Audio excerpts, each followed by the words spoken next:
آقا صلی اللہ تعالی علیہ وسلم کے پیارے دیوانوں، جب رب جلال میں ہوگا اس وقت رب کی غضب کو اور جلال کو ٹھنڈا کرنے والی اگر کوئی ذات ہوگی تو مدینے کے تاجدار صلی اللہ علیہ وسلم کی۔ اب حضور فرماتے ہیں صلی اللہ علیہ وسلم، جو شخص یہ چاہتا ہو کہ قیامت میں اسے میرا قرب نصیب ہو جائے، اسے چاہیے کہ وہ مجھ پر کثرت سے درود شریف پڑھے۔ تو میدان قیامت میں رسول اعظم صلی اللہ علیہ وسلم کا قرب کام آئے گا، میدان قیامت میں آقا کریم صلی اللہ علیہ وسلم کام آئیں گے۔ تو ہمیں اگر آقا کریم صلی اللہ علیہ وسلم کا قرب مدینے میں چاہیے تو آج سے زبان سے کانوں کی چھٹی کر دو اور مصطفیٰ کے ذکر کو، درود و سلام کو اپنی عادت بنا لو۔ یہ عادت اگر رہے گی تو دنیا میں بھی کامیاب اور آخرت میں بھی کامیاب ہو جائیں گے۔ آئیے محبت کے ساتھ آقا کریم صلی اللہ علیہ وسلم کی بارگاہ میں تحفہ درود و سلام پیش کرنے کی سعادت حاصل کریں۔ الصلاۃ والسلام علیک یا رسول اللہ،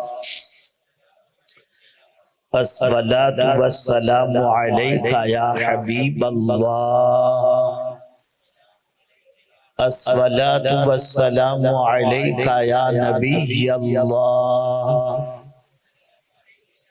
الصلاۃ والسلام علیک یا نور اللہ،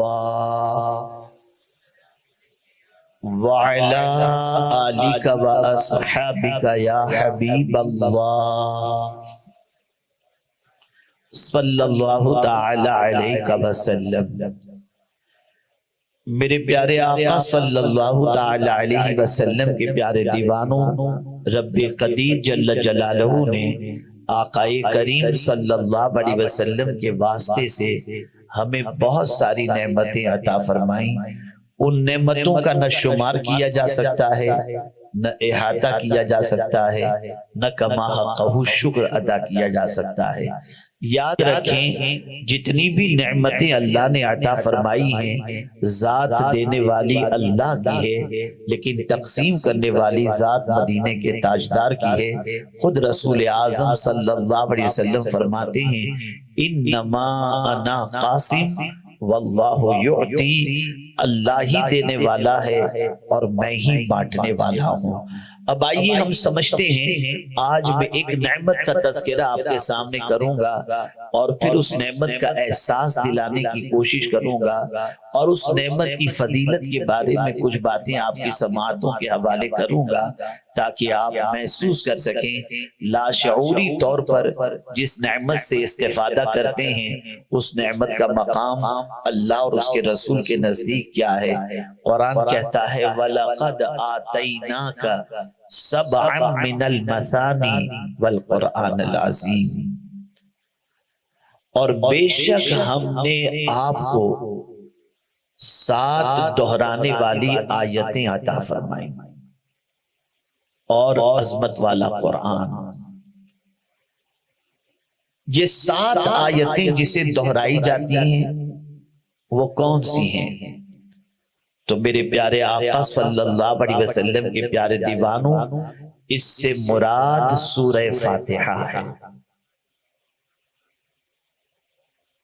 ہر رکعت کے اندر یہ آیت، یہ سورت پڑھی جاتی ہے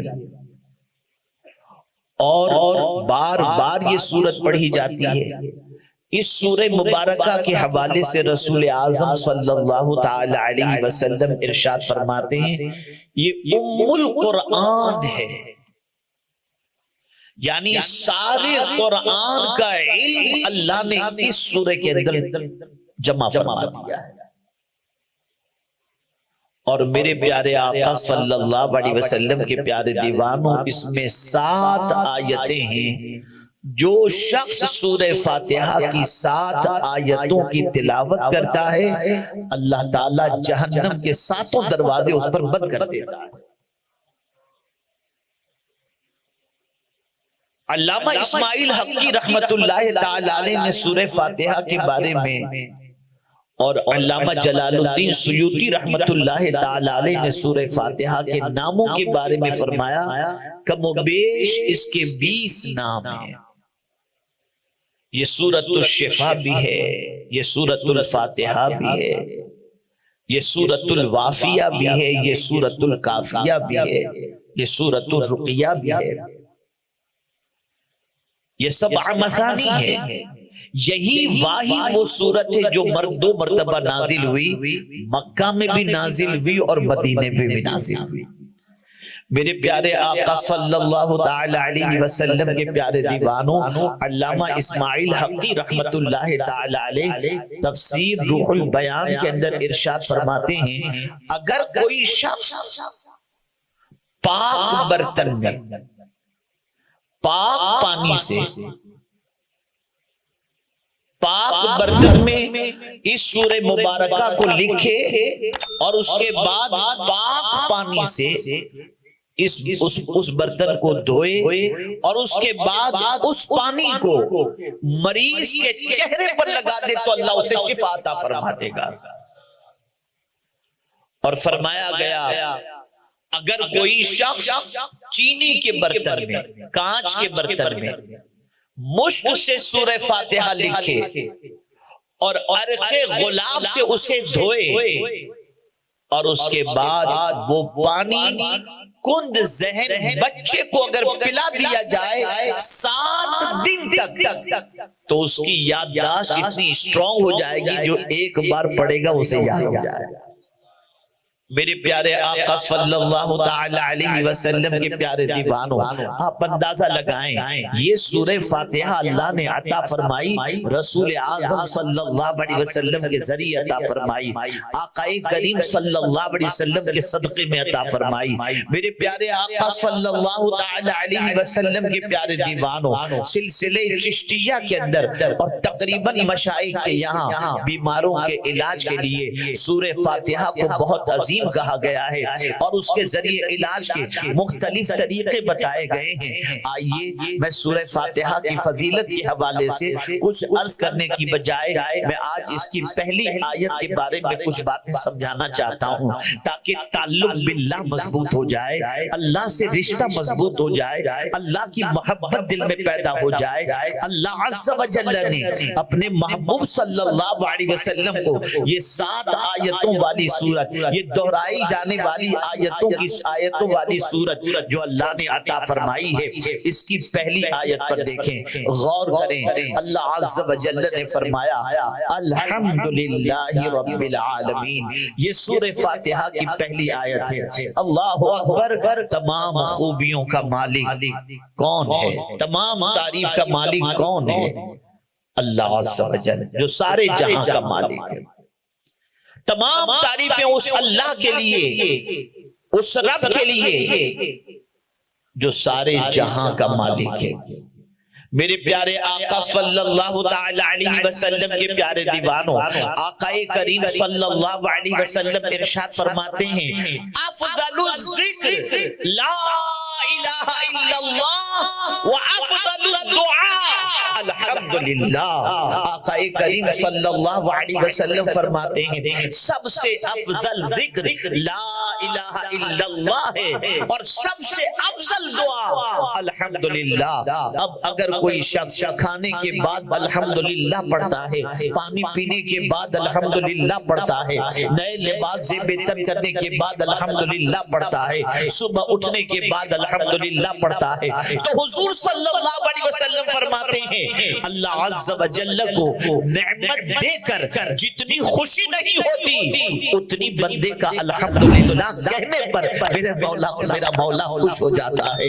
میرے مولا کے نزدیک بندے کا الحمدللہ کہنا یہ بہت محبوب ہے، بہت پسندیدہ ہے۔ اب حمد اور شکر، ان دونوں چیزوں کو تھوڑی سی سمجھنے کی کوشش کریں۔ حمد کہتے ہیں کسی کی ذاتی خوبیوں کی بنیاد پر اس کی تعریف کی جائے، اسے کہتے ہیں حمد،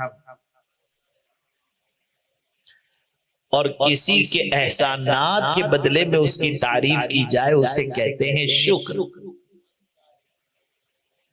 ذاتی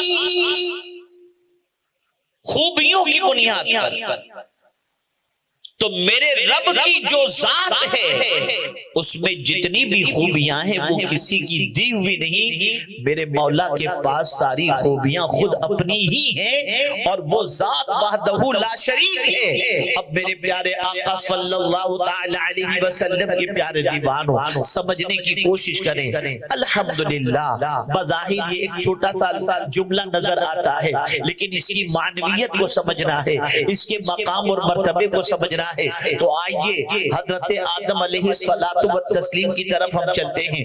اللہ اکبر۔ حضرت آدم علیہ السلام کے جسد خاکی میں جب روح پھونکی گئی اور اس کے بعد آپ کو چھینک آئی تو آپ نے اپنی زبان سے کہا الحمدللہ۔ میرے مولا کو یہ کہنا اتنا پسند آیا کہ سورہ فاتحہ کی ابتدا اسی حضرت آدم علیہ السلام کے جملے سے فرما دی، اور الحمدللہ۔ اب بندہ جب کوئی الحمدللہ کہتا ہے، الحمدللہ رب العالمین کہتا ہے، تو میرے مولا کی رحمت کو جوش آتا ہے، اور اس تعریف کرنے والے بندے کو اللہ تعالیٰ مزید نعمتوں سے مالا مال فرما دیتا ہے۔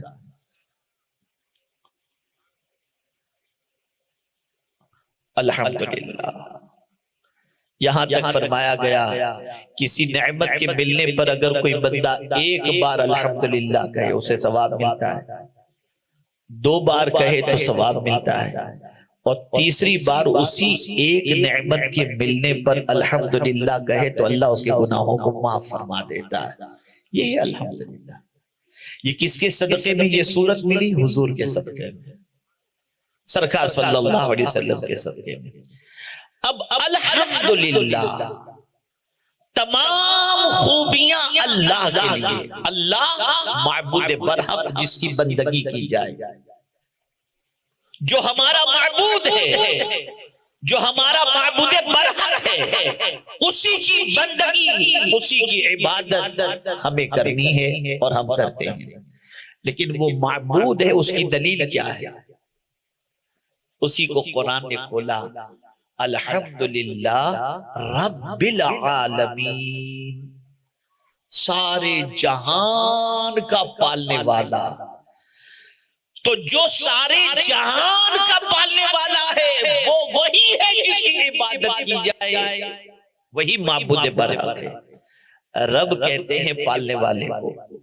رب کا معنی ہوتا ہے مالک، رب کی معنی ہوتا ہے سید، رب کے معنی ہوتا ہے حاکم، رب کے معنی ہوتا ہے، تمام مفسرین نے رب کا معنی پالنے والا، پرورش کرنے والا فرمایا۔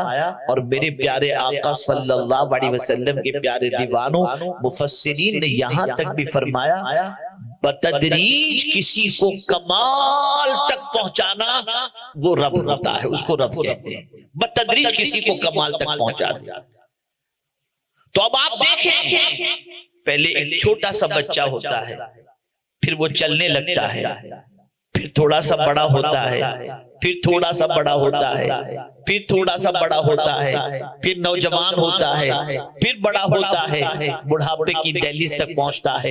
تو یہ بتدریج کمال تک اگر کسی کو کوئی پہنچا رہا ہے تو وہ میرا رب ہے، وہ پالنے والا ہے۔